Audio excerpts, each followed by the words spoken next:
Vikings Packers is up there, but Chiefs Steelers definitely a lot of playoff implications there. So who do you got starts and sits in that game? For sure, for sure. Yeah, this should be a really good game. Pretty offensive for the most part. I noticed that lots of Steelers players are going to be out. Obviously, Le'Veon Bell has still not reported, so James Conner is the running back that you still want to stick with for this week. Vance McDonald, their backup tight end, is injured. I know they like to rotate him with Jesse James, so that's one to watch out for if you're in deeper leagues. As far as defense, they got lots of questionable guys. They got Cameron Hayward is questionable today. Joe Hayden's questionable today. Tyson Alualu is questionable on the defensive line, and Artie Burns, one of their starting corners, is also questionable. So this could be an advantage for Kansas City. So that's why I'm rolling with Patrick Mahomes for a second straight week. I think even though two of his touchdowns came on those little, flip plays where the Tyreek Hill just ran right in front of him and scored off of a sweep like that. I still think he's gonna play pretty well against Pittsburgh today. So start Patrick Mahomes. Ben Roethlisberger, I also like as a start because almost every week he's either questionable or he's doubtful or hurt, but he always comes out and he always plays. And I think he's looking to rebound based on how he played against Cleveland. So I like both of those quarterbacks in the shootout match today.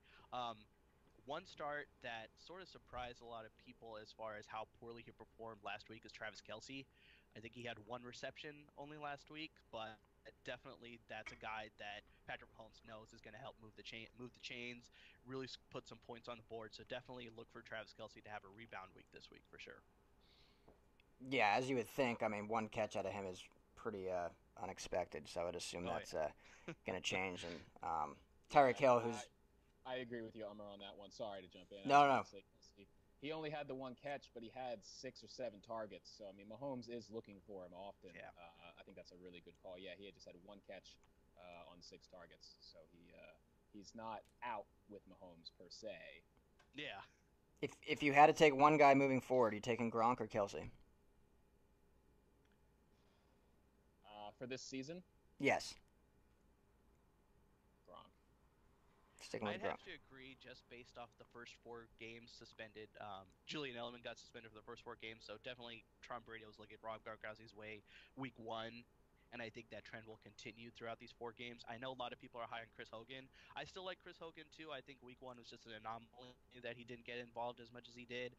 But yeah, as far as overall for the season, although Travis Kelsey is extremely talented and a fantasy tight end worth starting every week, I still like Gronkowski over him the rest of the season. I'd probably say. Gotcha. Cool. Just a little curious question, but we'll get into the Patriots more a little later. Sticking with the morning slate games, we got the Eagles and Buccaneers. Josh, I'll let you break that down. Obviously, the Buccaneers exploded last week. You know, Fitz Magic over there looking great. Is he a must start this week? No, that's a common question I've heard from a lot of people. I mean, everyone was surprised by his week one, and everyone wants to know if he can keep that rolling into week two. But I think it's just very unfortunate for Fitzmagic, as they say, that he has to face the Eagles this week. Yeah. I don't like him as a start this week at all. The Eagles' strength is their defense, as we saw week one. Nick Foles only threw for 117 yards total, Yeah. and they won that game. mm-hmm. So the strength of the Eagles is their defense. Um, I don't like Fitzpatrick this week again. Unfortunately, I do like Mike Evans as a start. Evans showed, he showed his ability last week, the ability that he seemed to be a little bit up and down with in 2017. A little inconsistent, but he started off 2018 strong. If he can keep that rolling, I like him as a start.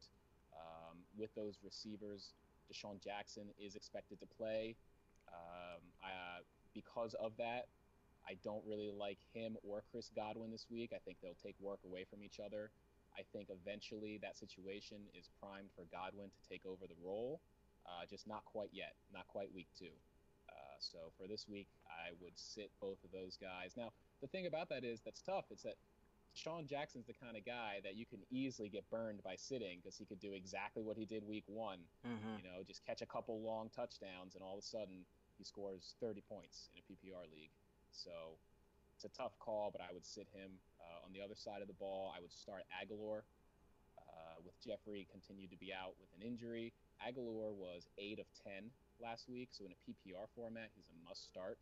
Now, he only had 33 yards, though. So in standard format, you don't have to start Aguilar. In a PPR format, you do. Mm-hmm. Uh, Jay Ajayi, I would also start, but be careful with Jay Ajayi. Again, referencing the article I wrote earlier in the week, Jay Ajayi is very TD dependent running back. He can't handle a large workload. At least he hasn't in recent history. He averages about 14 touches a game, 62 to 65 yards. So if he scores, you're happy with that. If he doesn't score, you're going to be disappointed. I would start him as a running back 2, not as a running back 1. Very good. Yeah, and hopefully with the talent there, but 2 touchdowns obviously inflated his production last week, but I think still a good start for this week moving forward, especially seeing the Buccaneers defense giving up. Yeah, they won, but they still gave up 40 points last week. Yeah. Yeah, So yeah. some of those mouths are going to get fed still. Yeah, and Um, I think that Eagles offense should rebound this week as well. So, yeah, definitely it's not going to be another 48-40 matchups or anything like that. That'd yes. be fun though. Yeah. Yeah, yeah. It's more fun than the 15-12 game we got on the season opener. Oh, Oh, yeah. yeah. Um, Colts and Skins. Speaking of fun games, Ummer, what do you got in this one? This game should be more interesting than a lot of people think. I was really questionable about Andrew Luck playing after, not playing since 2016, and he actually looked relatively well. So I think going forward for the rest of the season, he's a guy that you can rely on as far as a weekly starter. In this game, I still like the Redskins overall. They just have a better team. So for that reason, I like Adrian Peterson against the Colts. I know week 1 he played really well. And if you look back to last year when he got released by New Orleans and he got signed by Arizona, he had that great first week, and then the rest of the season was a bit of a dud. I don't see that happening with Adrian Peterson this year. I think he's looking a lot better. He's looking a lot fresher. I think in this system with Jay Gruden, he's implementing him in different types of run schemes and different types of running plays. So I think Adrian Peterson is really going to perform well, and he's a guy that you should keep on your radar in case nobody has picked him up already. But I'm pretty sure he should be taken in most leagues now. So start Adrian Peterson. I also like Chris Thompson to supplement him. If you could base off of last week, I don't think it's going to be. It won't happen as much. But Alex Smith was totally targeting his running backs and his tight ends. So Chris Thompson got a lot of work, and I see that trend continuing because they definitely want to give Adrian Peterson some breathers. He is, 33, so give him as much rest as he can to keep him fresh. An interesting start I like on the Colts, though, is Ryan Grant, a former Redskin, actually. Where T.Y. Hilton is their deep threat and their main target that defenses will be keying on, Ryan Grant is their PPR machine. So he's there to move the chains, get first downs, pretty much just be that guy that can help move the drive along through the passing game, where then they'll set up the deeper passes for T.Y. Hilton. So Ryan Grant's definitely a guy you want to start this week because he'll get a lot of work through those short intermediate routes, whereas T.Y. Hilton will get those deeper routes. Gotcha. Yeah. Anything PPR format's what I play. You want those guys that are gonna snatch up catches. So uh, Grant could be a good one for that for sure. Well, that does it for the 10 a.m. games. So moving on to the 4 afternoon games, we'll start with my game of the week: Raiders at Broncos. Uh, Josh, you starting Sanders this week? Oh, yes, I'll be starting Sanders most weeks. Yeah, I see. I see you're suited up there. Yeah, there's already a little connection with Keenan and Sanders, so yeah, I like it too. But I'll let you continue. No, no, please, please do. Feel free to say as much as you like about your guys here, but I like both Sanders and Thomas this week. To be honest with you, I like both Sanders and Thomas. I like Case Keenum. I mean, he actually played all right week 1. So he threw some interceptions, and that was Mm-hmm. what turned some people off. But he also threw touchdowns. He looked fairly comfortable in the pocket. He wasn't panicking that often. But I mean, it is a new team, so it may take a little bit of time. If it's a tough call with the running backs this week in Denver, in my Yes. opinion. If they can get out to a lead, I like Royce Freeman in standard leagues. I mean, he's the power running back. He can average good yards per carry against the Raiders defense. But if they're playing from behind, Philip Lindsay is a good flex in my opinion this week. He's a pass catching running back. He's quick. He's fast. I think Booker is probably going to end up the forgotten man there. I think Mm-hmm. it's going to be a split between Freeman and Lindsay going forward. However, that shakes out is yet to be seen. I like Jared Cook also this week as a start. He had 9 for 180 yards in week one. He was Derek Carr's top target, and until Amari Cooper can figure out whatever issues are holding him back, I anticipate that to continue with Jared Cook, at least for a few more weeks. Speaking of Amari Cooper, I do not like him as a start this week. He is a sit. He had one catch for 9 yards in week one. He just looks like him and Derek Carr are not on the same page. Gruden came out and talked about it during the week. He laid some of the blame on Carr. That has, I don't necessarily know if that's all Carr's fault, but there were some routes where Cooper was open and Carr didn't target him. So they're clearly not on the same page. And until they can get together, I want to sit both of those guys. Yeah, and Cooper is such an interesting, not just in the fantasy perspective, but he's so talented, so young still, and Yep. he just has not. He just looked lost all of last year, and obviously only one game in this year. But there definitely seems to be something going on there. I don't know if it's the rapport, if it's a different scheme, or if it's I don't want to call it a lack of motivation, but there definitely seems to be something missing. So hopefully he'll get it back on track. But until then, I wouldn't want him in any league, or definitely wouldn't start him if I had him in any league. Um, One thing I want to point out about Jared Cook is that it's great that he got very involved last week, and I definitely anticipate that happening this week as well. But overall, I wouldn't drink the Kool-Aid on Jared Cook. I mean, a lot of people have fallen victim to, these 1 or 2 week outliers in past seasons, and then they get burned as the rest of the season goes. I think a lot of it that played into why Jared Cook got more involvement in the offense was that they played the Rams, who have two elite corners with Marcus Peters and Aqib Talib, and the same thing is happening against the Broncos now, where they got Bradley Roby and just the strong secondary overall. So I think Jared Cook will get highly involved this week, but I wouldn't fall in love with him as a weekly starter. I No, I agree with that, Umar. I think that's a great point. I do anticipate some regression back to the mean for Cooper in a positive way, and as that happens later in the year, I expect Cook to fade. Um, and I feel like that's a trend that happens with a lot of tight ends. Is early in the season they come on very strong. For years, I'd go back to Martellus Bennett as the biggest Oh proprietor yeah. proprietor of this, of starting have a really good September, October, and then just fading as the season goes on. So I agree with that take. yeah, yeah, definitely. We'll keep an eye on him as the season progresses. For to that point, for now, unless the Broncos safeties and inside linebacker prove otherwise, if you're playing DFS, whatever line or whatever tight end is playing the Broncos, I would be starting that guy, no matter what team or what name he All may right. have. So that's a little tidbit on that.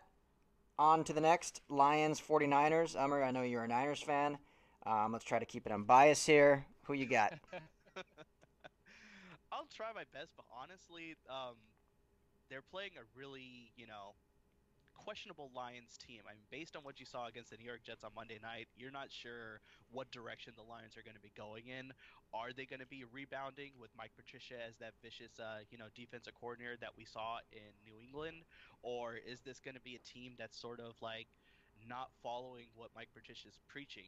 Just that the fact that he worked them really hard during the off season, and sort of those, um, chickens are coming to roost, so to speak, so that we don't know what sort of team they're going to be facing. So, as far as I'm concerned, I'm still liking more Niners players compared to Lions players. I do think that Matthew Stafford will rebound.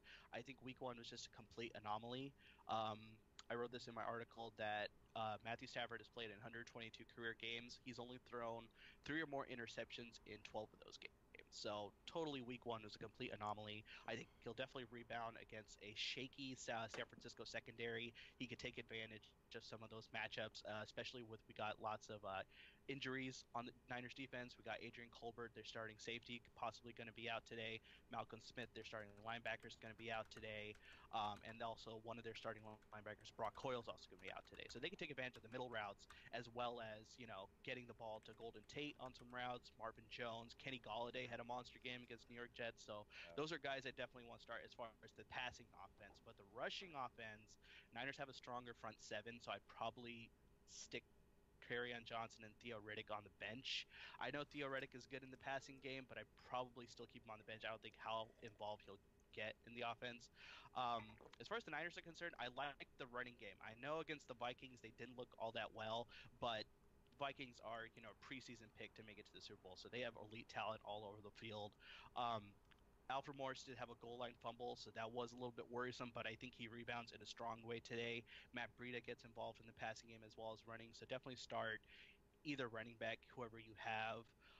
Also, another tight end that I like, another player that I like, excuse me, is tight end George Kittle. He had 5 receptions for 90 yards against the Vikings. He was also targeted 9 times. So Jimmy Garoppolo was definitely looking his way. So he's slowly becoming a guy that you can rely on week to week. I know it's only been 1 week, but I think Kyle Shanahan likes to involve George Kittle. He sees the potential there. Maybe we won't see as many deep routes based on that drop throw that we saw that possibly could have led to another touchdown, but I definitely like George Kittle as well. Yeah, and he had one, I believe, one drop that was like a 40 to 50 Yeah, plus yard play that would have been even greater for him. So yeah. he was kind Couldn't of the track the ball. yeah, he was kind of the darling of the offseason, and from what we saw in week one, it held up. So we'll see if that production goes on going forward. But um, I would start And if then I had him. as far as another key inactive, Marquise Goodwin is not going to be playing today. They did confirm that, and LeGarrette Blunt was questionable coming into this game, but they are going to play him. But based on Okay. what we saw in Week 1, I don't know how effective he's going to be. And also, since he's coming off an injury, I don't know how much they'll use him this week. But like I said, I'm not a huge fan of the Lions running game today, anyways. Yeah, and let's be honest, the Jets, I think defense is better than advertised, but I don't think Yep, anyone's putting them in the Super Bowl yet. So with definitely how not. bad that Lions offense looked, um, I would be very wary of starting anyone in that offense until proven otherwise. So um, Cardinals Rams, obviously the Rams defense is loaded, the Rams offense is loaded. Cardinals by some are kind of picked as one of the bottom feeders of the league. They have talent on the roster still. David Johnson, obviously the ageless wonder. Larry Fitzgerald. You starting any of those guys, Josh? So this game is, in my opinion, it's kind of similar to the Bills game. I don't really have I don't really have too much to say here. Pretty much start all Rams and sit all Cardinals not named David Johnson or Larry Fitzgerald. Those are the only two guys I would start, and I wouldn't necessarily start them with that much confidence. Fitz, he'll get his. He's a PPR guy. I mean, he'll end up probably somewhere with 6 to 8 catches. You can pretty much pencil that in most weeks. David Johnson, he's more, in my opinion, he's more of a DFS play for this week because he's very cheap. He's going to be cheap because of the Rams' defense and how good it is. I think people are going to steer away from him, so I think he's a good tournament play for DFS. I wouldn't play him in like a cash game, like a 50-50 or something, but for a tournament, this is going to be the lowest ownership David Johnson ever has Hmm. playing against the Rams defense. So he's a good play there. The only other thing I will say is Ricky Seals Jones could be a sneaky play because as we already talked about, Jared Cook, he had all kinds of success last week against the Mm-hmm. Rams, and he was the only one, but he did have a lot of success. So if tight ends prove to be a weak point for the Rams going forward, Ricky Seals Jones could be a tricky play this week. He could catch some people off guard. Yeah, I like that. And like as you mentioned, with how successful Jared Cook was, maybe they'll able to repeat the formula a bit. Mike McCoy, coordinator over there at the Cardinals, can maybe stem some plays off of that and see if he can get Ricky Seals involved. So, Yeah, but And I think just to piggyback what you said, Josh, I know head coach Steve Wilkes, he's obviously coming from Carolina, where they use Greg Olson a ton in that offense. So I think right, we right. should see more tight end involvement from the Arizona Cardinals offense. So I definitely like Ricky Seals Jones as a sneaky pickup, probably on a waiver wire. Probably not a lot of teams are owning Ricky Seals Jones, so that's a guy to keep an eye on, put on your watch list, Yeah, and definitely track how he plays throughout the rest of the season. He could be a good pickup later in the year. yeah, yeah, I good agree with point that. there. So, Patriots and Jaguars. Obviously, the great defense over in Jacksonville. Patriots are still going to produce no matter who they play. Any key starts over there? So it should be a good game overall. Couple inactives that you should be aware of. Rex Burkhead is questionable coming into the game, as well as Sonny Michel, the rookie out of Georgia. We don't know if he's going to get involved on a road game against the Jaguars. That should be pretty tough. Also, one of their starting offensive linemen, Marcus Cannon, is also going to be out today. So that should be a little bit something to take into account as far as the Jacksonville Jaguars with their ferocious defense. They could come after Tom Brady a little bit more, and they can also obviously affect the running game as well. And as far as the Jacksonville Jaguars are concerned, Leonard Fournette is possibly going to play today. He is questionable coming into the game, but even if he does play, I'm pretty sure they'll probably limit him. So one start that I would probably put in is T.J. Yeldon. I think he'll definitely get a lot more touches, even if Leonard Fournette does play. T.J. Yeldon was good in the passing game as well as the running game, so I think he's a good start for sure. As I mentioned earlier, I do like Chris Hogan. I think he finally rebounds. I know he's playing against a tougher secondary with Jalen Ramsey and AJ Bouye and the rest of that tough defense, but I think he rebounds. Definitely may get a touchdown. He'll definitely be good for 3 or 4 receptions for about 50, 60 yards or so. As we said, Rob Gronkowski is to start every week. I think he'll be able to take advantage of the Jacksonville defense as well. But I also like both defenses in this game because I think it may be a little bit lower scoring than most people think. I don't think it's going to be such a high scoring affair. I think, it should be in the middle scores, maybe like a 20-17, maybe even lower than that, 17-14 or something like that. So both defenses will be able to force some turnovers, maybe get some sacks. Like I said, Marcus Cannon is out. He's protecting Tom Brady's I believe he's the right tackle, so he'll suffer possibly a little bit from the right side. Jacksonville should be able to exploit that. And the Patriots are the Patriots. They game plan so well. They should be able to get after the Jaguars, force a few turnovers, like I said, and it should be a lot lower scoring affair compared to what other people are saying. And so I like both defenses and also like both kickers. Yeah, I think you said it perfectly there at the end. If me personally, aside from Brady and Gronk, the only starts I'm doing in this game are the defenses. I'm kind of staying away from everyone else. Obviously, uh, I don't think from what I'm reading in the reports, I don't think Fournette will play or will play much. But I still don't love Yeldon over other options that I would have on my bench. Um, I know Burke had travel with the team. Don't know if he's passed the protocol yet. And then Sonny Michel is expected to dress, but I think James White is going to get the brunt of the ball there. But I mean, if the New England backfield is always I try to stay away from. So that's They always ride the hot hand, and most likely what I think will happen with Sonny Michel is when they come back for their home game in Week 4, I believe. That's probably the first time they'll probably dress him. yeah, yeah, I agree. I So want to, if you guys don't mind there, I kind of want to jump in with a little bit of a different opinion. yeah, I actually like Yeldon a lot this week if Fournette doesn't play. Even if Fournette does play, which I think they would be very foolish to play him. yeah, Right. it's not There's looking like only he will. Right, yeah, it's week 2. Let him rest, let him get better, and it's the Patriots anyway. So I mean, but what I'm going with here is Yeldon is the pass catching running back. So even if Fournette does play, he's going to be highly involved. I mean, at least I expect the Patriots to probably be leading this game. The Jags D is great, but I still expect the Patriots to pull ahead and the Jags to be playing from behind. So they'd be in a more pass-oriented situation anyway, which would feature Yeldon. So if he's getting those looks and he's also getting all the rushing work with Fournette out, I actually like him as a play this week. I would definitely at least flex him. Yeah, okay, that's fair. I think that's fair.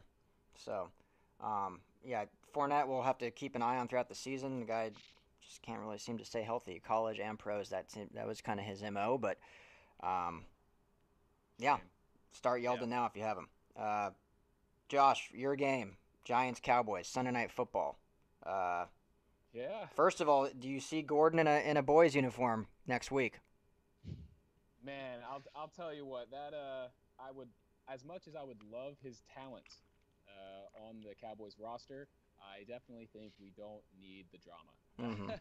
and Dallas is infamous for unfortunately infamous for players with extracurricular activities and drama in the locker room. And as much as I love Des Bryant and I don't fully understand the situation, I think they're trying to move away from that. They're trying to get rid of some of the negative personalities in the locker room and whatnot. So no, I don't expect Josh Gordon to sign with the Cowboys, as much as they need his talent in that wide receiving core. Gotcha. Uh, yeah, but for this game, as much as it pains me to say it, I like most Mm-hmm. Giants players this week. Wow. I know. I like Beckham. I like Beckham. I like Barkley. I like Shepard. Not Evan Ingram so much. Evan Ingram dropped a few passes in week one, and with all the other mouths to feed in the offense, this was my fear with Evan Ingram preseason anyway, was that he's not going to be able to repeat his tremendous rookie season. I mean, that was the perfect storm for him. I mean, there was no running game, there was no Beckham. Brandon Marshall was in and out of the lineup. Hmm. Sterling Shepard was the only real other weapon that they had on a consistent basis. So now that everything is falling back into place for the Giants, I don't expect Evan Ingram to be as often a contributor as he was. Um, the Dallas defense is a lot better when Sean Lee plays, and he is healthy, and he should play. That being said, Saquon Barkley is quite an animal. So I don't anticipate this going well for the Dallas defense. I'm still going to start Zeke. He may be the only Cowboy though that I'm going to start. Week one, he had 86 total yards on a score. He only had 15 rushes because they didn't stick with the run. The Cowboys need to stick with the run. They need to Hmm. get Zeke going early and often so that late game, if they need to start passing more, the Giants will at least respect the run still. They can get some play action pass going on. That's where Dak excels. He excels in the play action pass, but if they don't respect the run, he's going to be rushed. He's going to be crowded. He's going to have to escape the pocket. He's not going to succeed. Now, he has already said, and I quote, challenge accepted for week two. Um, of making the Cowboys win with the ball in Dak's hands. So I hope that he doesn't take that too far and not hand the ball off when he should, Hmm. and try to put the whole game on his back and be a Superman here. Hopefully they'll keep feeding Zeke, and that's their key to success this week. Yeah, I mean that should be their key to success every week when you draft a running back fourth Yeah. overall. But um, well, the last game of the week, Monday Night Football, Seahawks and Bears. Um, not really powerhouse offenses, but there's still some guys that are worth noting, especially Russell Wilson. Or who are some guys you got in this game? Yeah, definitely Russell Wilson's a start every week. I mean, I know that the line is shaky and their running game is still. Uh, they do have Baldwin, he's out, so that's something to keep in mind. Um, this offense is actually one to keep in. I think they got a lot of weapons there. He actually looked against the Bears. He looked a lot more poised and comfortable in the pocket compared to last season. So I think Mitchell Trubisky is a guy to keep an eye on as far as when the weeks start rolling in, he could be a good spot start for you when he does quarterback for your bye week replacement.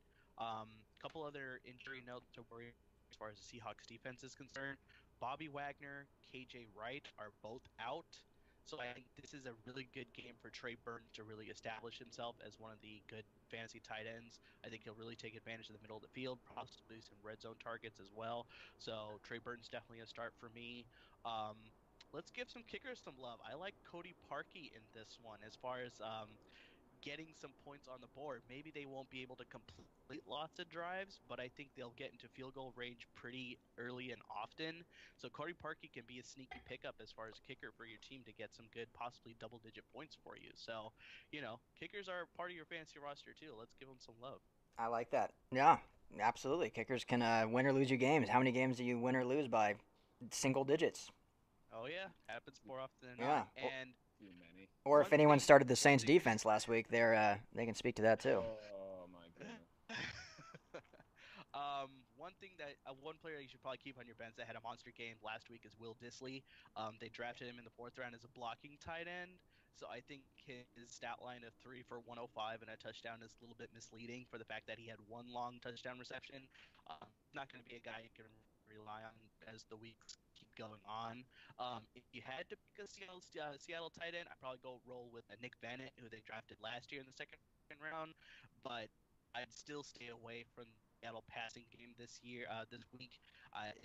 It's a little bit shaky right now, especially with Doug Baldwin being out and the shaky offensive line. Russell Wilson can make the magic happen every so often, so he is still worth a start. But I don't the receiving options that Russell Wilson is throwing to, if that makes some sort of Yes, convoluted sense. yes, I agree with that wholeheartedly. Before we wrap up, I do have a question here. Peyton Barber or Matt Breida from San Ooh, Francisco?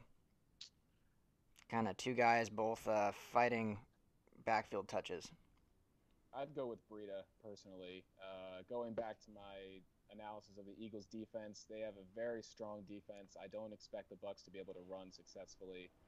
If they're going to succeed, they're going to throw the ball.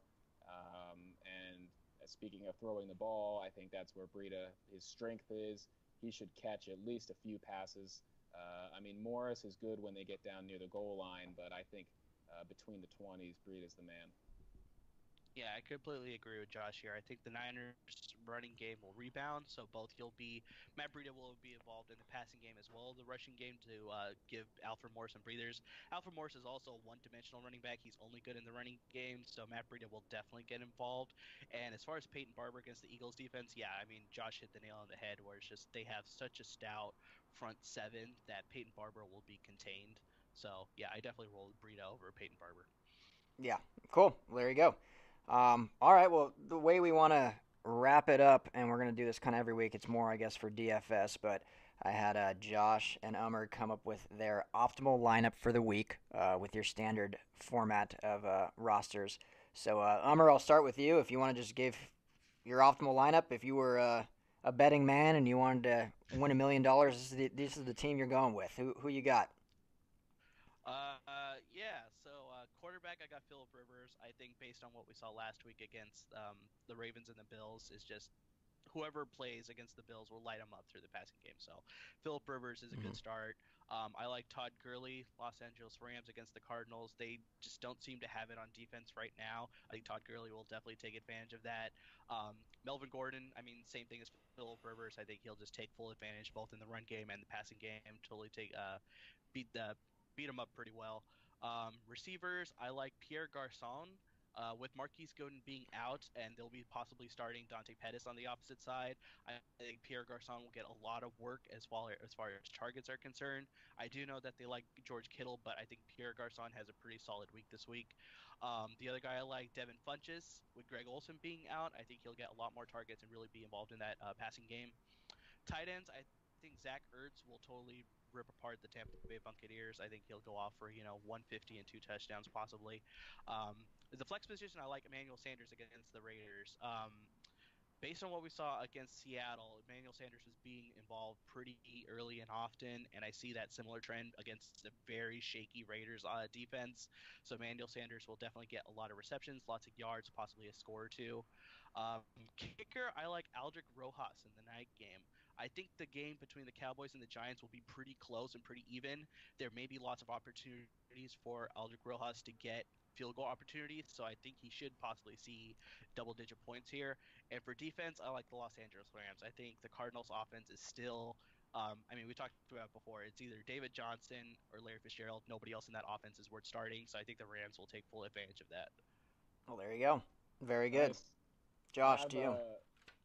Sorry, yeah, Ryan, I didn't quite go the same route. I didn't quite make a full lineup from start to finish, quarterback to kicker. Instead, I just listed a couple players that I'm really high on this week for DFS. Cool. That works. Some are obvious, and some are more sleeper types. You know, when you make your lineups, you have to work with budgets per se, so you can't have all stars at every single position.